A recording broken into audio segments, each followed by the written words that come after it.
Pastarąjį dešimtmetį prokremliškos žiniasklaidos priemonių komunikacijai būdingi kaltinimai rusofobija. Rusofobija tai akivaizdi giliai įsišaknijusi neapykanta Rusijai ir jos žmonėms. Šis terminas yra universali priemonė, kuria galima nukreipti dėmesį nuo bet kokio politinio sprendimo ar veiksmo, su kuriuo Kremlius nesutinka, ir emociškai įkrautas pavojaus signalas, pateisinantis tariamą grėsmę, kurią vakarai neva kelia Rusijos vertybėms ir kultūrai. В Эстонии и Латвии пытаются осквернить и снести советские памятники. Польша, которая на политической карте мира сохранилась только благодаря советским солдатам, сносит памятники им, ликвидирует захоронения.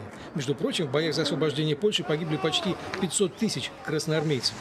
Новому поколению поляков хотят цензурой запретить узнавать то, что знают старшие поколения. Tokia retorika padeda atmesti Rusijai taikomų ekonominių sankcijų loginį pagrindimą, atleisti Kremlių nuo atsakomybės už diplomatinių santykių žlugdymą ir panaikinti būtinybę Putino administracijai pripažinti ar reaguoti į tarptautinę kritiką. Taigi, kas iš tiesų yra šis mitinis terminas rusofobija? Propaguodama tariamą vakarų rusofobiją, Rusijos politinė vadovybė bando pateisinti Rusijos šovinizmą, ideologiją, kuria siekiama pateisinti jos siekį dominuoti ir išnaudoti kitas šalis ar tautas savo geopolitiniams tikslams. Tai paaiškina vieną iš Rusijos karo prieš Ukrainą pateisinimų, kuris vaizduoja Rusiją kaip vyresnėją sesę, gelbstinčią Ukrainą, jaunesnėją sesę. Nors Rusija naudoja šį terminą, kad sukurtų klaidingą istorinio jų kultūros persekiojimo suvokimą, iš tikrųjų šis naratyvas išryškėjo tik 2014 metais. Kremlius naudojo rusofobiją, kad atmestų bet kokią kritiką ir pasmerkimą, kuris kilo po pradėto karinio konflikto rytų Ukrainoje ir Krymo aneksijos.